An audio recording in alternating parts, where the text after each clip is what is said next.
Hare Krishna, everybody. I hope you're doing well. So today we're going to be talking about a very interesting topic because some Matajis requested me to speak out about this. So today's topic is transformation of the heart.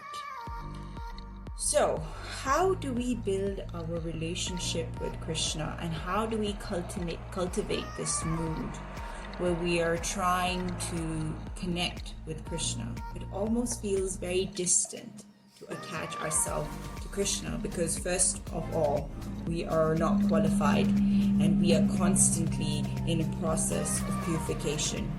I always try to tell myself I'm under the shower and you have to keep cleaning your heart and cleaning your heart and cleaning your heart. Sometimes when I'm doing service in the temple, I love cleaning the temple floors, and you have to actually get into the service wholeheartedly, knowing that when you're doing that service, it's not just any mundane job. It is Krishna's temple, it is Krishna's floors, and you have to think of it as you are cleaning the floor of the temple, you are cleaning your heart.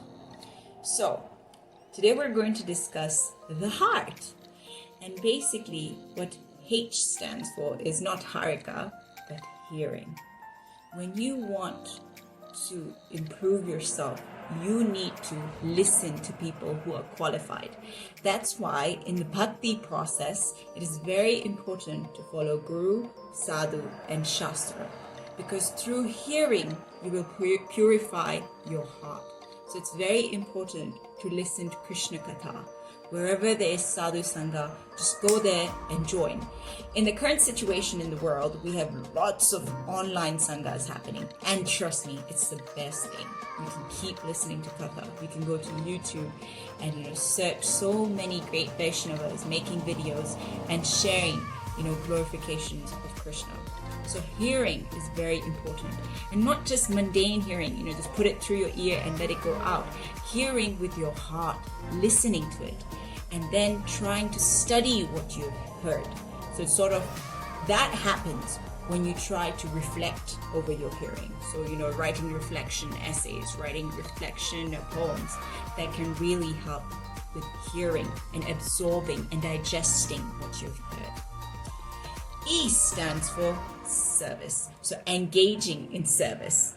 E stands for engaging in service. So one of the processes by which you can actually, transform your heart is by doing the service. Sometimes you have to go in. Maybe you're not qualified at it, but just get into the service. Maybe you don't know how to maneuver through it. Once you start doing the endeavor, it's like Sankirtan. You might not know what the books are about. You might not know where you're going. You might not know anything about the people you meet. But just by the endeavor, Krishna gives you his mercy and you're able to distribute the books. It's like magic. You have to have faith and the magic will happen. So A stands for associating with senior devotees. It is very important.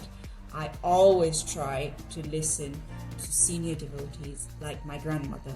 And sometimes a senior devotee does not have to be senior to you in age. My brother is 4 years younger than me, but he went to Gurukul in Mayapur and he got trained. And he is senior to me in his devotional service.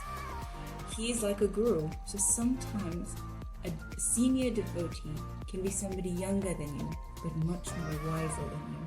So senior in the sense of their spiritual practice. You need to associate with senior devotees so you can get their mercy, so you can get their direction. And then also, when you have the association of senior devotees, they offer prayers for you. They teach you prayers. Like my Shiksha Guru, Rukma Prabhuji, I always ask him, how should I pray? Please teach me how should I pray. And then they give you certain prayers, like, it might be like, oh Krishna, please keep me enthusiastic in your service. It might be as simple as that. So association with senior devotees is very important in terms of their spiritual practice. R stands for reciprocation. It is very important that you share your stories. about Krishna Katha. For example, when you read a book, don't just read the book and shut it closed and tuck it back into the cupboard or the shelf and let it accumulate the dust. No! Take what you have read and share it with your friends or share it with your family and ask questions and engage and reciprocate in that listening, that Shravanam and Kirtanam, where people will give you feedback. And that is very important, because how do you become a good teacher? It is by giving education, giving what you've learned to others. That's when you get more. There's this saying, by giving, we receive. So if you have read something really wonderful, share it. And then see what people say about it. Reflect on it with other people. Sharing is caring. And then finally, T, the big T, stands for tolerance. It is very important to be tolerant when something goes wrong. It is the best time for you to transform your heart and accept Krishna's arrangements. It's a very difficult thing to understand when you're actually going through that difficult time, what it means to be tolerant. So for example, in the ashram, in the ladies' ashram, sometimes I would be put in a room with so many people who would test my tolerance. But then I keep asking myself this question: why is Krishna putting me in this situation with people who might not, they're like sort of rubbing with my character and they're not understanding who I am? Maybe I was not trying to understand them.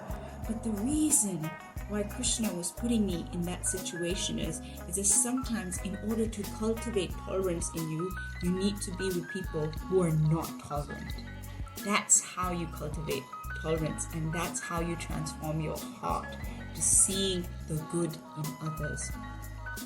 Tolerance also allows you to take, a few steps back and, take this humble position where you try and try and try again and again to not see the bad in others, but to be like a bee and see the honey in others.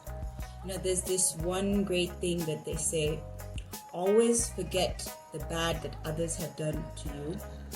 Always forget the good that you have done to others. Always remember the bad that you have done to others, and always remember the good that others have done to you. So with that, we get a simple understanding of how to transform the heart.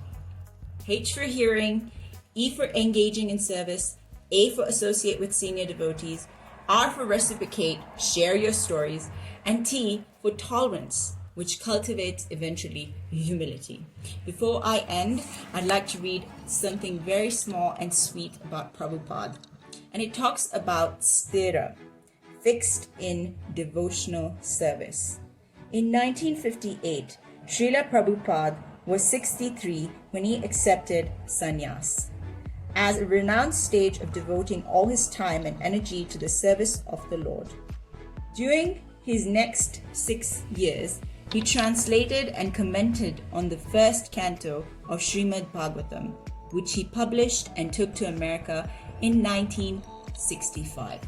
It is difficult to understand the perfect state of his intelligence at this time, resolute, single-minded, clear of everything that could impede him in all he had to do in his service to his spiritual master, and willing to let Krishna do with him whatever Krishna liked.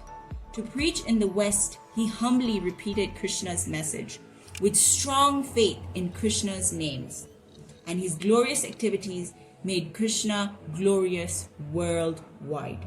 He writes that when people are instructed about following the Supreme Personality of Godhead and they adopt Krishna consciousness, that is the victory of Lord. For Krishna then reclaims these souls. Srila Prabhupada is a general, a warrior winning these victories for the Lord. So with that, I'd like to end this video. Wish you all the best and Hare Krishna.